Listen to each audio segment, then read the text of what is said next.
I have been making a lot of quilt-as-you-go quilts in the last couple of months. And I've been thinking, maybe I can do quilt-as-you-go on my long arm. So today I'm going to challenge myself to turn these fabrics into a quilt on my Millie. I mean, how hard can it be? So stick with me and I'll show you how to do it. Hi, I'm Karen Brown of Just Get It Done Quilts. I give you tips, tricks, and strategies to help you make the quilt that you want to make. And I just realized how close I'm getting to 400,000 subscribers. So if you like what you see, please click that subscribe button. I am on a mission to make campfire quilts for my family. So during the colder autumn nights, we can stay warm sitting by the campfire in the evenings. I've already made 2 quilts from my scrap blocks in this video here. And I've made this blue braid quilt from the method that I used in this video here. I was hoping to have 4 done for Canadian Thanksgiving, so my brain has been churning trying to find a fast and easy technique. Then I remembered that I had this kit that I purchased on my Alaskan adventures last year. It was from Russian tailors in Skagway, one of my favorite shops of the whole trip. The fabric shows local Inuit women in their kuspaks. There is a big panel for the middle, a brightly colored border print. This one with just the kuspaks. This crazy quilt fabric, a 2-color background print, and finally just some blue Stonehenge fabric. Before I do anything more, I'm going to give them all a good press. So here is an ironing tip. We all have these really thick creases here in the middle of the fabric where it's been on the bolt, and normal steam normally can't get them out. So what I do is I take my water bottle and I just spritz them. And not only does the water release some of it, but once you add heat, those creases disappear.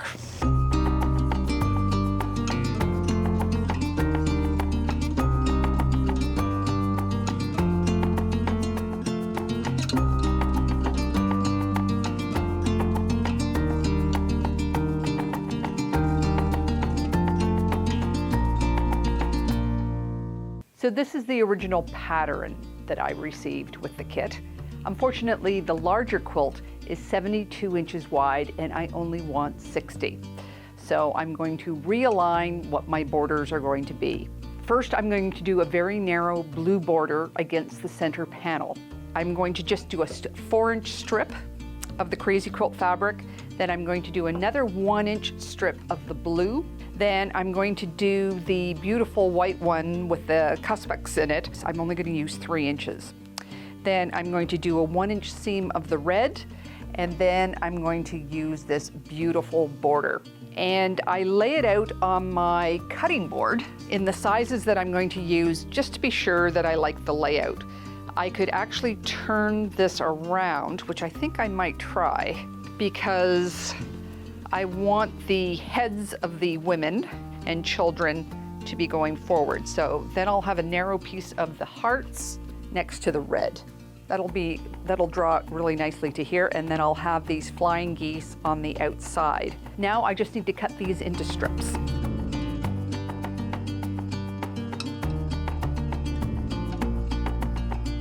When you're making your border, it is ideal for you to cut parallel to the selvages because there isn't a lot of stretch this way with the straight of grain in your fabric. But unfortunately, there's a couple of ones like this one where I just don't have enough fabric. I'm going to have to do it this way. And you can see it's that much stretchier. So I just have to be careful that it doesn't stretch because I'll get those wavy borders if I do.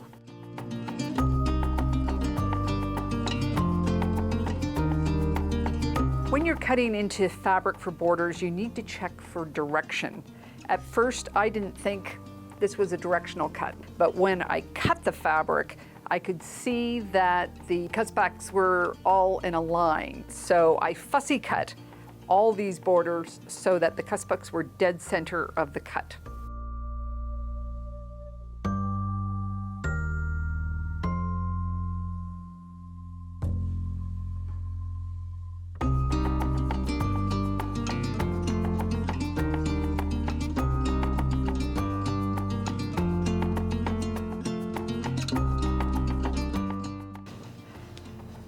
That's close enough. It's going to be on the back. I don't think we need to worry about it being any closer than that.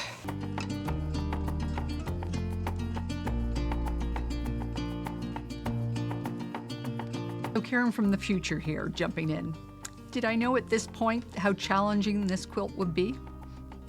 My first inkling of troubles ahead was the fullness in the back over here on the left. I tried to absorb it and spread it out by feeding the fabric back and forth between the bars. But you can see that that did not eliminate the problem completely. But I decided just to forge on ahead and hope for the best.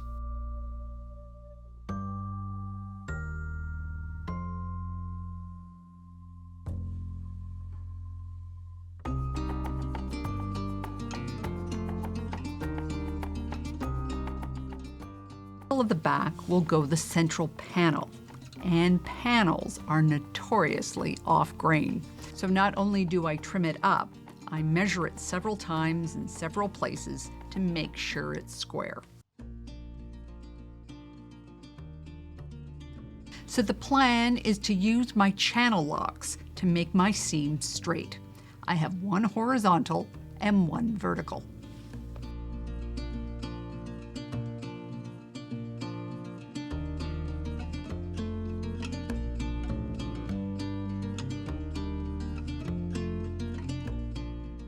Now the first border strip went on fairly easily, but I'm embarrassed to say that it wasn't until this point that I realized I had to press them. Luckily, I have this small ironing pad that I got from Ironmatic at QuiltCon, and it has this small finger hold so that I can put it under my work and iron with my cordless iron from above. It's awkward, but it worked. The next fabric is the Crazy Quilt fabric. And I had to cut these strips with the fabric, and already the height of my project is longer than with the fabric. So I'm gonna have to piece two together. And at this point, I was still quite committed to making it all on my long arm, so I pieced it on my machine. Luckily, the seams were short. I'd give it about a 6 out of 10.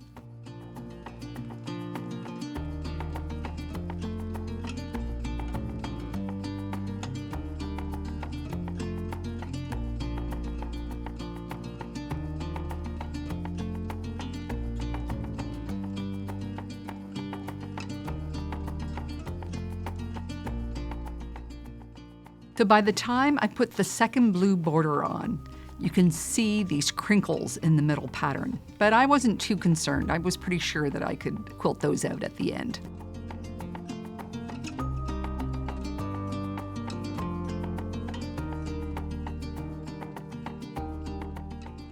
Quilt was also getting bigger, so it required 3 advances instead of 2, which was becoming pretty darn tedious.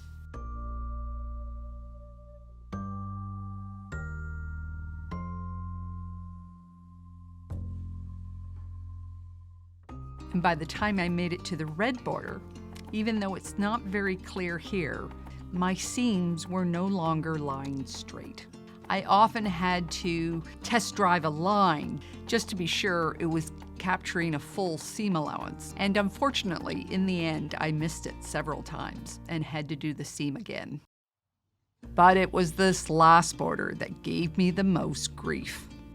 First, the border has such strong horizontal elements in it, I needed a cornerstone block.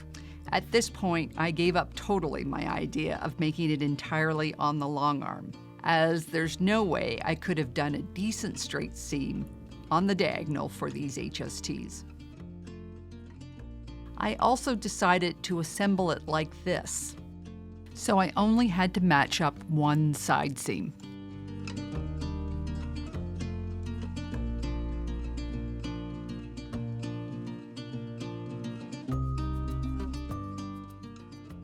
And when I reached the end, I folded it over and just did a top stitch to keep it in place.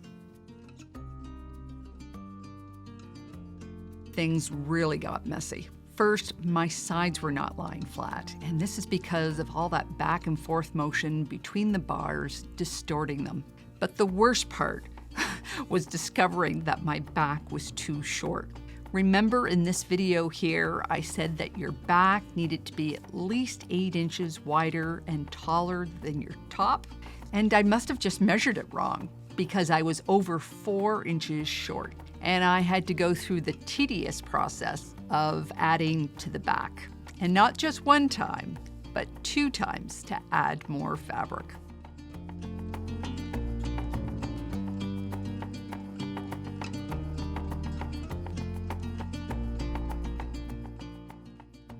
So that problem is finally fixed, but now I have to do some more quilting, specifically in the panel and some of the outer borders. So I decide to just take it all off the long arm and reorient it top to bottom. Honestly, I'm a little fed up with this project at the moment, and I just want to do the minimum amount of quilting I can get away with. So I do the background and the center panel. I need a little bit more quilting, so I follow the path of the quilt borders within the prints. I do just big loopy circles around the caspa in the white print, and then I follow the outline of the flying geese in the outside edge. I also take a blue thread and I go looping around the women and children in that outer border as well. I'm tempted to do a little bit more, but I realize let's just get this done. Thanksgiving is tomorrow, and this is just fine the way it is. So the last step is getting the binding on. I have put binding on by Longarm in the past, thinking, you know, I've got these channel locks, it's going to be easy, but I've had less than stellar results with it. I know other people can do it, but it doesn't really work for me. But I was still committed to doing as much as possible on the Longarm. So I make my binding and I place it on, and I really feel that I have fallen out of love with this project.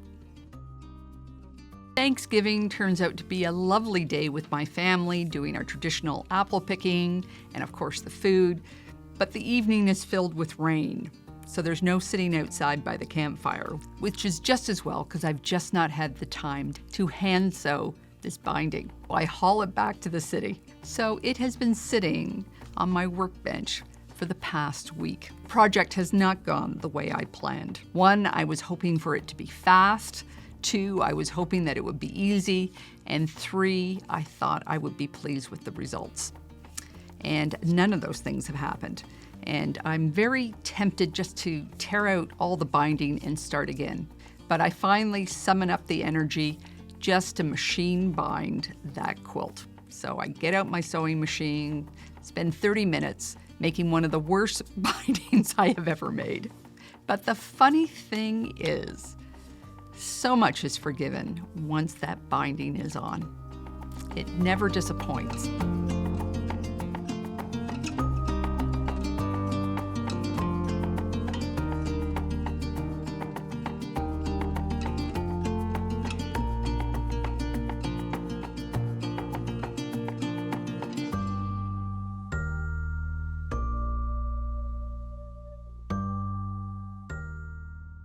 Thank you so much for coming on this adventure with me. If you'd like to see some other finishes, including my oldest UFOs, I'll leave a link to that playlist right here. I have also made plenty of mistakes, so check out my mistakes playlist and how I fix them.